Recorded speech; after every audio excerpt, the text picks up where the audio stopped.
Jaz vem, da ljubezen k meni hiti. To je pesem Reinharja von Hagenauja, ne Walterja von der Vogelweiderja.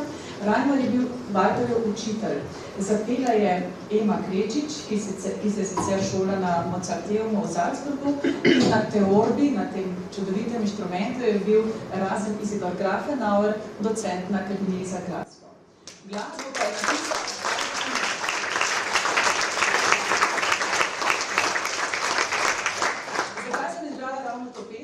Jaz vem, da ljubezen k meni hiti. Danes se bomo pogovarjali predvsem o ljubezni. To bo ljubezen do dame, to bo ljubezen do navadne deklice, to bo ljubezen do Boga, ljubezen do feudnega gospoda. Walter von der Vogelweide je imel svoje feudne gospode na zelo visokem položaju, to so bili celo rusko-nemški cesarji, in potem ljubezen do domovine. Torej, Walter je ena sama ljubezen. In zdaj seveda,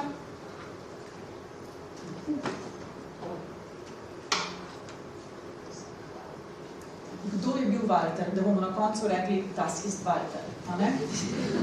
Torej, kdo je bil Walter, da bi se ga morali spominjati? Walter je živel v 12. stoletju, začetku 13. stoletja. O njem ne vemo tako kot o mnogih drugih pesnikih tistega obdobja skoraj nič. In imamo pa pesniški opus, imamo ogromno število kitic, pesnic, imamo njegove pesmi in to je material, iz katerega izhajamo. In Walter pa se kljub temu, da ne vemo nič o njem, že od 12. stoletja pojavlja v zapisih sodobnikov, pojavlja se v kakšnih poročilih, pojavlja se kasneje v šolskih knjigah, pojavlja se v znanstvenih razpravah, o njem je napisanih več kot 20 biografskih romanov, pa nič ne vemo o njem. Torej, Walter pa je bil, to vam že zdaj povem, bil je občudovalec narave, bil je občudovalec ženske in vedno je bil del nemškega literarnega kanona. Ampak, kada se ukvarjamo s književniki, se moramo vedno ukvarjati še z nečim drugim. Moramo jih umestiti v njihov zgodovinski čas, torej kdaj so ustvarjali, da vidimo, kakšen je bil milje. Potem moramo ugotoviti, kakšen je bil družbeni milje, ne samo zgodovinski. Torej, kaj so takrat razmišljali, s čim so se ukvarjali vsakodnevno in potem seveda upoštevamo, ker smo literarni zgodovinarji, kakšna je bila do tedaj tradicija pisanja. Kaj vse so pisali? No, in najprej bomo pogledali zgodovinski čas. To so verodostojni portreti teh rimsko-nemških cesarjev, ne? Torej, obdobje, v katerem se bomo danes gibali, je visoki nemški srednji vek, to je od 1150 do 1300. To obdobje so znamovali Štaufovci, ki so po Salicih nekako prevzeli oblast in so bili rimsko-nemški cesarji.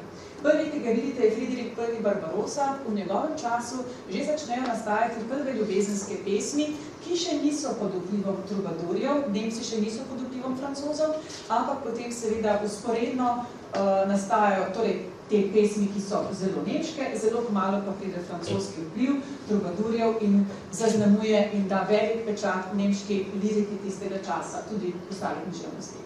In ta Friedrich Barbarossa je imel dva sina. Tukaj je Henrik VI, rimsko-nemški cesar, ki je bil zelo pameten, ker se je poročil z sicilijansko vdovo Konstanco in je potem seveda poleg rimsko-nemškega cesarstva, če si predstavljate kak sever današnje Evrope, pridobil še južni del Italije. Sicilija ni bila samo Sicilija, ampak je spadala zraven še k temu kraljestvu Apulija. In to je bilo zelo fajn za rimsko-nemškega cesarja, malo manj za papeža, ki je nekako bil v primežu tako velikega cesarstva. In Henrik VI ni mogel uresničiti vsega, kar je hotel, je pa napisal tudi ljubezensko pesem, ki je prva v rokopisu, ki ga bom kasneje omenila. In ne 30 let star je umrl in pustil za seboj Friedricha II. To je pa najboljši in največji cesar srednjega veka. Meni je ljub ne samo zato, ker je bil izobraženec, ker je govoril pravi 8 jezikov, tam na Siciliji je odraščal v Apuliji nekje. Napisal je knjigo o lovu z pticami, torej umetnost, kako loviti s pticami. In ta knjiga je še danes, pravijo sokolarji, strokovno najboljša od vseh knjig o sokolarstvu, pa že 800 let je minilo od takrat. No in Walter, kot zelo pomemben pesnik, je služil pod vladavino Henrika VI, ker je pa Henrik VI zelo zgodaj umrl.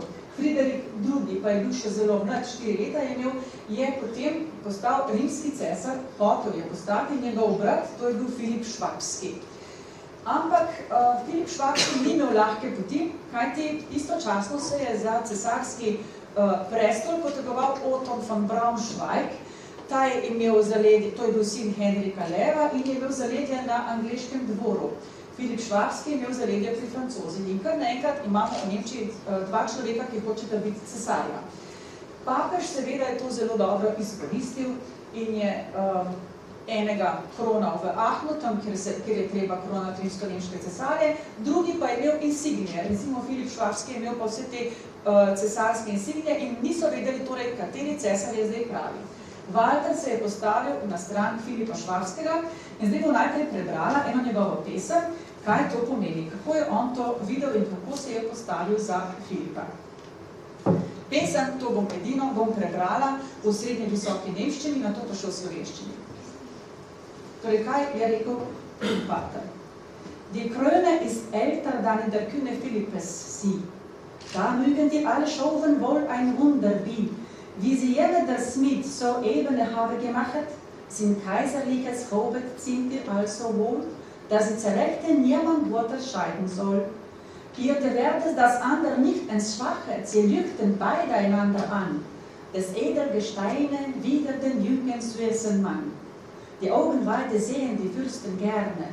Es wär nur der Riches ihre der Schaufe wegen der Weise, ob sie ne Nacht es fällt. Der Stein ist aller Fürsten Leitsterne. Tisti, ki nekoliko znate nemško, ste kakšno besedo mogoče prepoznali, vsi, ki ste mladi, moški, junge, süße manne, to bi razumeli. Torej, kako je pa to zdaj v slovenskem prevodu? Veliko starejša je krona cesarska kot Filip je star in vsi lahko vidite delo prelepo čudežno stvar. Kako jo napravil, je spretni kovač za cesarja.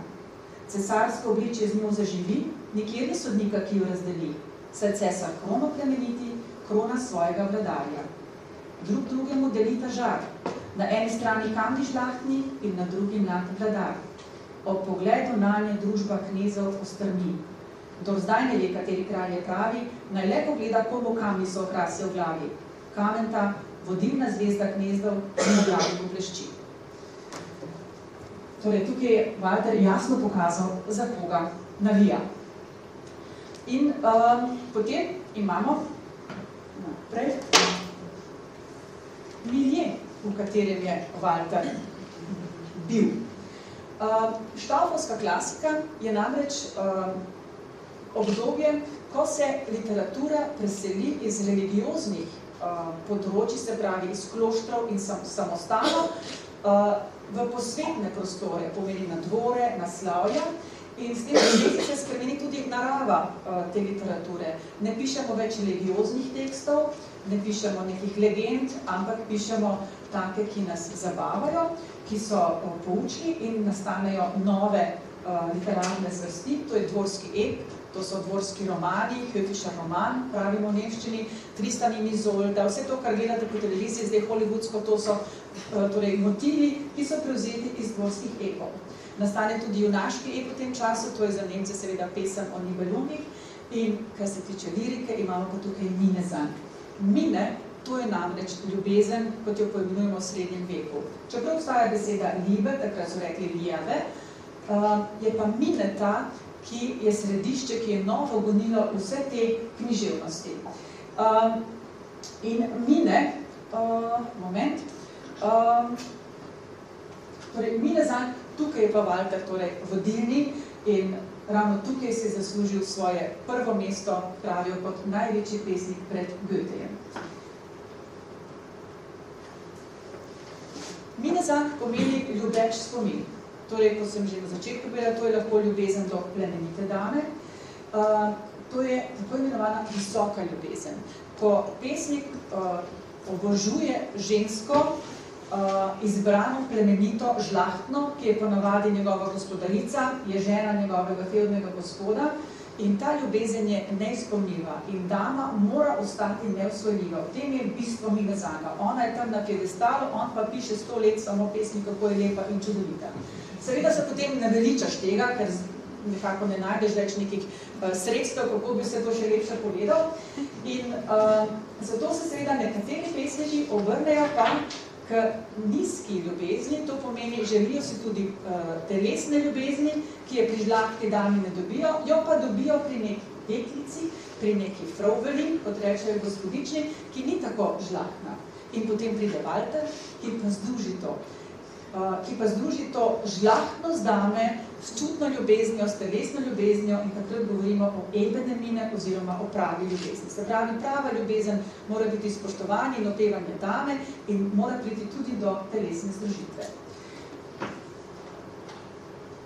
Kje pa imamo vse to zapisano, torej te pesmi, ki sem jih prej prebrala? Rokopisov je precej, izpostavila bom 3, to so mali heidelberški rokopis, ki se danes nahajajo v Heidelbergu, Weingartenski rokopis, ki se nahaja v Stuttgartu, in veliki heidelberški rokopis, ki ga poimenujemo Manesejev rokopis, kajti pesmi je dal zapisati približno 100 let potem, ko so nekateri Minezangerji že bili aktivni, dober dan. Rüdiger Manesse, cüriški možakar, ki je torej dal zapisati te pesmi in seveda je možno dopuščamo, seveda, da pesmi niso točno take, kot so bile takrat, ker so bile zapisane veliko kasneje, ampak tale rokopis je pa pomemben še z umetnostno-zgodovinskega vidika, kajti ob 140 avtorjih, ki so v tem rokopisu, jih ima kar 137 ob sebi podobo. Tukaj že vidimo podobo Walterja von der Vogelweide, kako sedi na skali in razmišlja. In te podobe so bodisi aludije na pesmi, to pesem bomo prebrali, ki je ravno torej ki osmišlja to Walterjevo podobo, lahko pa so vitezi v svoji vojaški opremi, kako jim kažejo svojo moč, kako pomembni so bili. O Walterju sem prej rekla, da ne vemo skoraj ničesar. Vemo samo, da je bil velik pesnik. Ampak vseeno lahko iz pesmi sklepamo, kje naj bi se rodil, kje je živel, glede na to, kateremu cesarju se rodinjal, pa vemo torej, kot je hodil. V neki pesmi lahko preberemo za Österreich erlernte ich singen und sagen. Torej, v Avstriji sem se naučil pesmiti in govoriti. Seveda to ni Avstrija kot zdaj, takrat je bila Avstrija nekoliko drugačna. Ampak, in potem so začetni filologi, takrat, če ni bilo literarne zgodovinarji, sklepali, da se je rodil v Avstriji. Ampak tukaj je jasno, da je tukaj pridobil svojo izobrazbo in nikakor ne vemo, kje se je rodil. Obstajale so različne teorije o njegovem rojstnem kraju, da naj bi izhajal iz Južne Tirolske, iz Bocna, iz Thurgaua, vsak po svoje nekaj razmišljal, odkot naj bi bil. Enako se je dogajalo z njegovim družbenim statusom. Ali je bil vitez ali ni bil vitez. Če pogledamo podobo tukaj na nesem rokopisu, piše Herr Walter von der Vogelweide. Herr danes pomeni gospod, včasih je pomenilo gospodar, lahko pa tudi vitez. Ampak tukaj so se lahko tudi zmotili. Kajti nikjer nimamo, nikjer v nobenem zapisu, nobenih analih ne najdemo podatkov o rodbini von der Vogelweide. Vogelweide pomeni sicer aviarium in tukaj vidimo tudi grb, ki prikazuje nekega sokola, neko ptico ujedo, vendar je ta grb nastal verjetno a posteriori zaradi priimka von der Vogelweide. Se pravi, tudi v heraldičnem smislu nimamo nikakršnih podatkov o obstoju rodbine von der Vogelweide. Toda, obstaja pa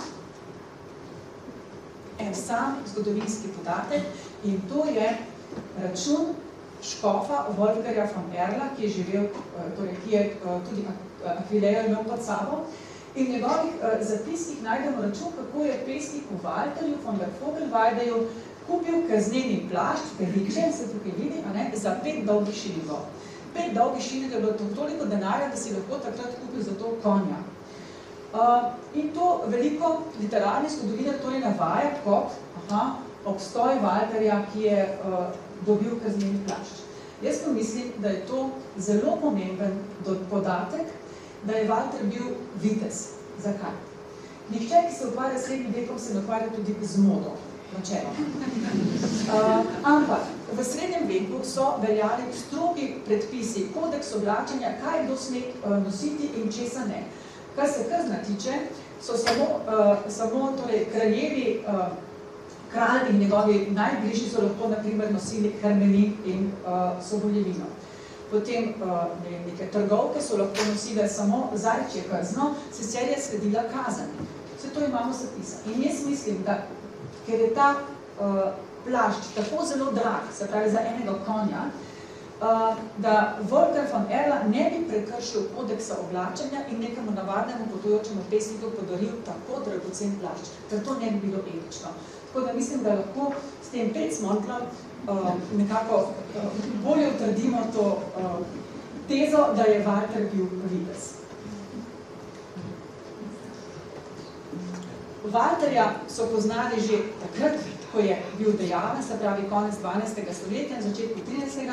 Ampak ta kontinuiteta traja in traja, vsako obdobje je v njem prepoznalo nekaj dobrega. Seveda v začetku je ta recepcija Walterja zelo pičla. Imamo nekaj omemb, naprimer tukaj na prvi slikici imate Gottfrieda Strasburškega, avtorja romana Tristan, ki omenja Die von der Vogelweide, da je naslednik Reimarja Starega, ta, ki je napisal tisto pesem, ki smo jo prej slišali. Potem imamo v različnih nekrologih omenjajo Walterja med drugimi. Potem ga omenja Wolfram von Eschenbach v Parzifalu, zelo pomembnem delu srednjega veka. Omenja ga tale prvi drepki Ulrich von Lichtenstein, ki ga vidite tukaj na konju, ki je potoval iz Meštar preko Škofje Loke do Dunaja in potem na Prage, do Prage seveda vmes je dal na Dunaju operirati usmico in imel lepotni poseg, bojeval se je, pomemben pa je za literarne zgodovine, zlasti zaradi tega, ko je prišel do koroškega vojvode Španheimskega, je ta pozdravil Bog vas primi grande Venus. Torej, Bog vas pozdravi kraljica Venera. kajti on se je oblekel v Venero in je potem s tako procesijo svojih podanikov. V Benetkah je zapravil ne vem koliko denarja za bel til, v katerega je oblekel svoje spremstvo in konje in sebe in to opisuje v svojem delu Frauendienst, služba gospe, in potoval torej tukaj po naših krajih. Si predstavljate vse v belem, kako je to dobro razgledati. V glavnem, Walterja se že sodobniki spominjajo in ga omenjajo. Potem v novem veku pride Melchior Goldast, ki nekako pozicionira Walterjeve politične pesmi, zlasti tiste, ki so naravnane proti papežu. Kajti Walter je odkrito pisal proti papežu, to je 300 let pred Lutrom. Kako nevaren je papež, kaj vse počne v škodo nemškemu narodu. In Melchior Goldast se pravi, bolj nekako propagira to proti katoliško smer. Potem je Christian Hoffmann von Hofmannswaldau prevede eno pesem v novo, takrat baročno nemščino, ampak ni dočakal tega prevoda, njegove Deutsche Gedichte so izšle posthumno, ampak jaz bom pa zdaj prebrala to pesem, ki se je njemu zdela tako pomembna, da jo je objavil v Deutsche Gedichte.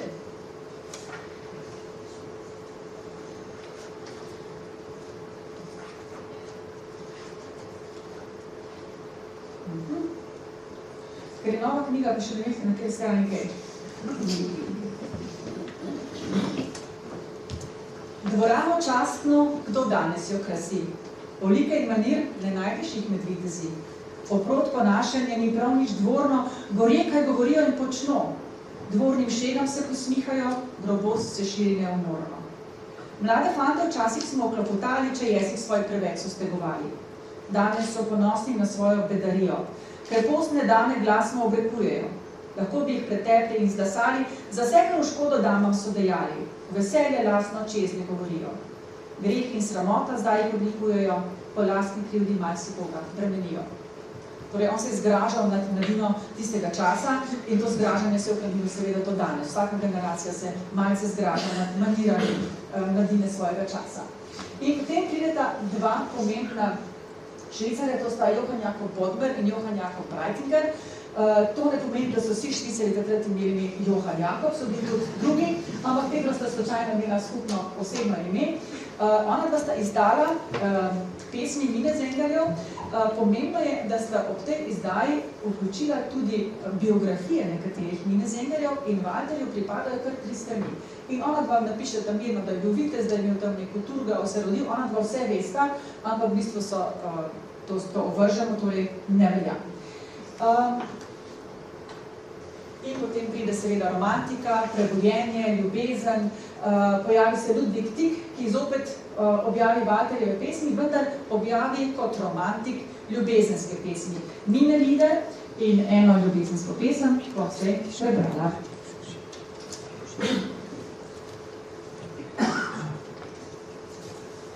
Ti deklica preljuba. Ti deklica preljuba, naj Bog ti vselej milost podari. Le ti in prav nobena druga mi stalno misli zaposli. Da mile bolj od tebe ni, naj to ti zdaj porečem. Ah, to me res boli. Obtožujete me vsi, da moj spev premalo je visok. Jaz pa pravim, da vsi vi ne veste, kaj je ljubezni to. Ste ljubezni nebes, kdor bogatstvo ljubi in nazven lepoto, ljubi ta zares. Ob lepoti je zavist, zato k njej redki pohiti. Ljubezen srcu je v korist, ljubezen pred lepoto gre. Žensko lepo naredi, lepota ne stori tega, zaradi nje nihče nam dražji ni. Sprijaznjen bil sem in sem zdaj in v prihodnje prav tako bom vem, da lepa si za vekomaj. Kaj drugi pravijo o tem? Karkoli že, predan sem ti zelo in prstan tvoj stekleni je več kot vseh kraljic zlato. Stanovitnost in zvestova, če imaš jo strah me ni. Tuja srcu bo tegova, ki bi jo povzročila ti. Brez zvestove, stanovitnosti, ne maram, da se sploh kaj moja. Gorje, če to se kdaj zgodi. In potem pride Ludwig Uhland, zopet veliki poznavalec Walterja, ki izda študijo, tako prvo večjo znanstveno študijo o Walterju von der Vogelweideju in vmes pride še, nimamo toliko prostora za slikc, Karl Lachmann, ki naredi klasifikacijo Walterjevih del, pomeni, da lahko vsak vers določimo, kje je, napišemo seveda L, ker je bil Lachmann in potem številke, in potem je tukaj Karl Zimrock, ki razvrsti Walterjeve pesmi vsebinsko na politične, na ljubezenske, domoljubne in tako naprej. In tukaj najpomembnejši človek na teh skicah je August Heinrich Hoffmann von Fallersleben, ki je avtor nemške himne. Zakaj ga tukaj omenjamo? Ukvarjal se je z Walterjem in napisal na otoku Helgoland nemško himno, ki vsi poznamo, Deutschland, Deutschland über alles. Seveda, to so bile 3 kitice, danes, kot vemo, je v rabi samo 3. kitica, Einigkeit und Recht und Freiheit, se pravi enotnost in pravičnost in svoboda.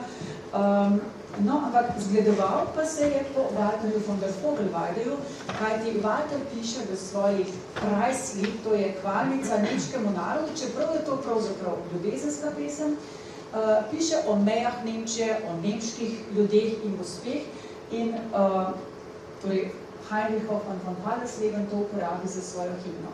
Ni vedel, kako zelo bo zaradi tega, potem, kako zelo bodo Walterja zaradi tega kasnejših obdobij, zlasti v začetku 20. stoletja, v vzponu nacizma, instrumentalizirali in zlorabili. In tole Preislied bom tudi prebrala. Dobrodošli, mi recite, ta, ki vam pove novost, sem jaz. Vse, kar veste, pozabite, ker ni res, poslušajte moj glas. Če dovolj ga bo, bom povedal, kot želite, kot vam je ljubov, a kakšno vaše bo darilo. Nemškim bom gospe povedal zgodbo tako, da ves svet v njih najboljše bo zagledal. Brez plačila to storim prevzet, kaj hočem v zameno, ste čedne tako, da po nižnosti svoje vas prosim ne to, pozdravljate me iskreno. Videl sem dežel veliko, tam spoznal najboljši rod, res bi bil vas poln zablod, ko srcu tako bi prikazal sliko, da šege tuje le bi vedno spoštovalo. In zakaj od drugih lažno pel bi hvalo? Nemška vzgoja navdušuje. Vse od Labe daleč tja na Ren in zopet nazaj do ogrskih mej, najboljše so, to dobro vem, ker sem jih spoznal doslej. Vsak lahko verjame, da žene, njih telo, pri nas doma od Bog prisegam, boljše so in lepše kot drugod so dame. Nemški so možje vzgojeni, Nemka kot angeli videti so.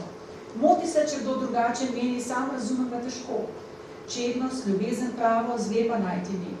Pridi v deželo našo, tu užitek živi, tu ne živim še dolgo in zdravo. Taki dolgo sem ji dvoril in dvoril mu vrat naprej, nedavnje, saj sem jo osvojil, čeprav trpim zaradi njim precej. Z lahkoto me rani v srce in duha, če bo grešila, naj Bog je odpuščanja da, voda spremeniti se kane.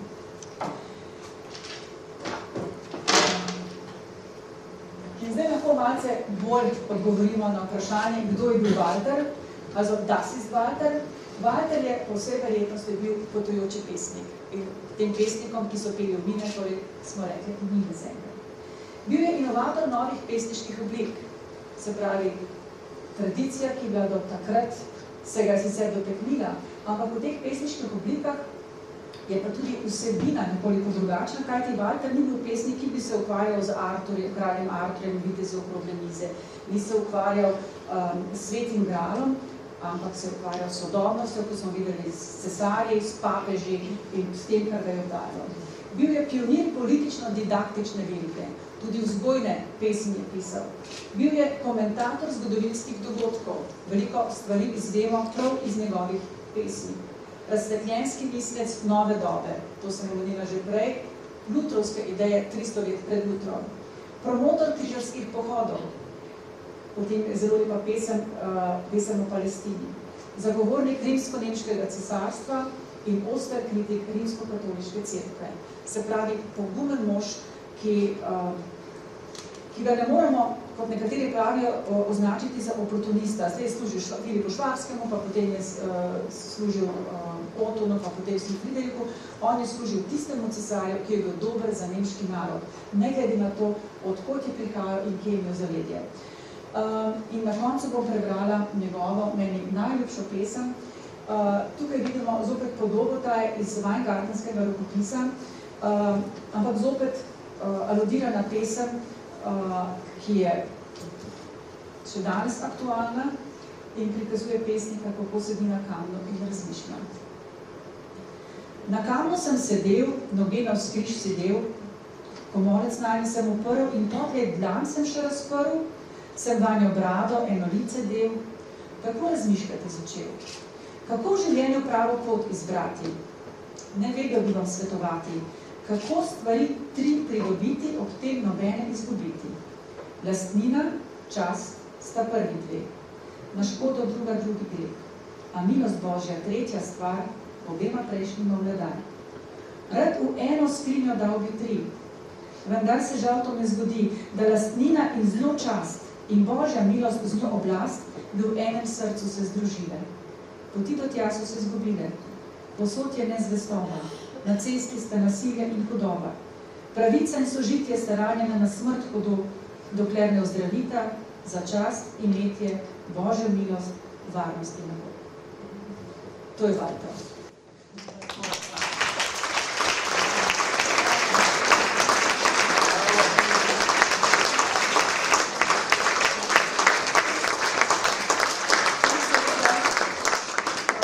Včeraj je išla, še topla je, knjiga Walter von der Vogelweide z naslovnim versom Ljubezen, kdo ti dal je moč, da si lovita si tako. Knjigo je oblikoval moj hišni oblikovalec, to je Rok Rovdi, ki je danes tukaj.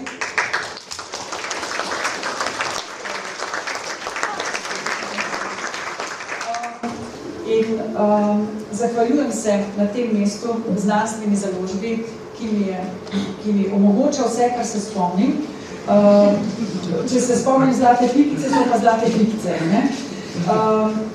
Ampak seveda se skušam tudi odložiti. Zahvaljujem se Borisu Anovaku, ki mi je napisal tako lepi mail, da sem bila... Nado se zaslužim. Ja.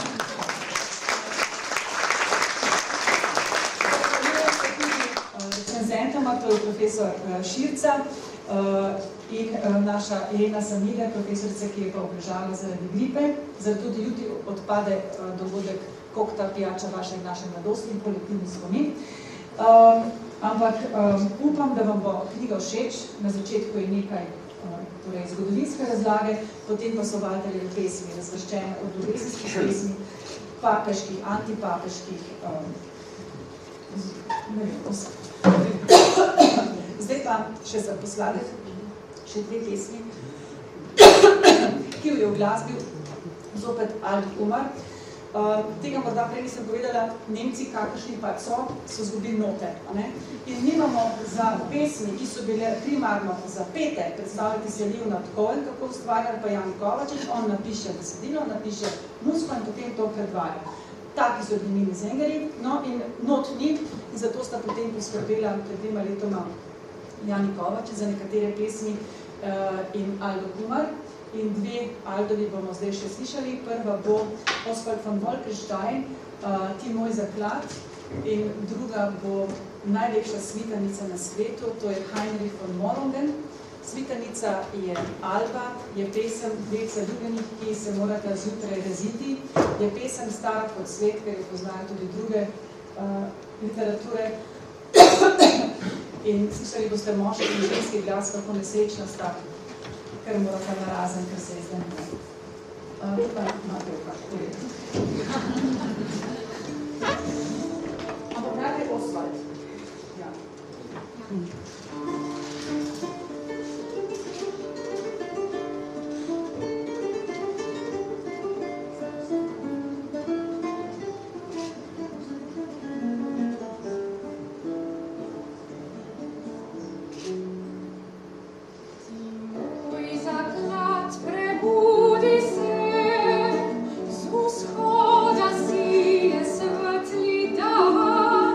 Poglej z očmi, kako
Gorje, bom mogel spet uzreti popolno telo, ki bolj kot sneg se sveti in sije sposteno. Tako me preslepi, gledam jo v temi, da luno vidim ni, zasvita se, zasvita se. Gorje, mi bude enkrat dano, da tu se bo zbudil in zgodaj zjutraj rano ne bom spregovoril. Gorje se že dani, ljubi to živi, ko z mano tu prespi, se že dani, se že dani.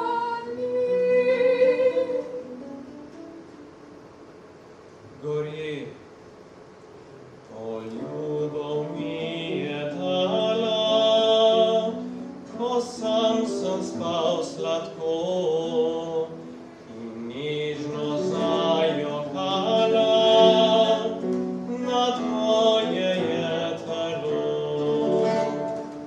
Ko vanjo se zazrem in solza z lic otrem, mi podari objem, zasvita se, zasvita se. Gorje, da v mojih se očeh je zgubljal spet in spet in v mesečnih nočeh od golote vas prevzet. Gleda moje grudi, to zares me čudi, sploh se ne utrudi, zasvita se, zasvita se.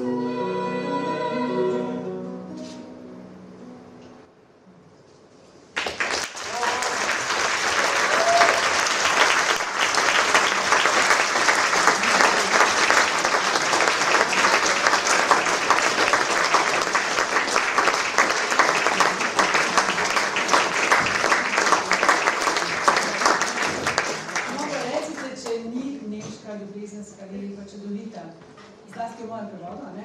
Ampak, recite, če ni kako biti na filozofski fakulteti.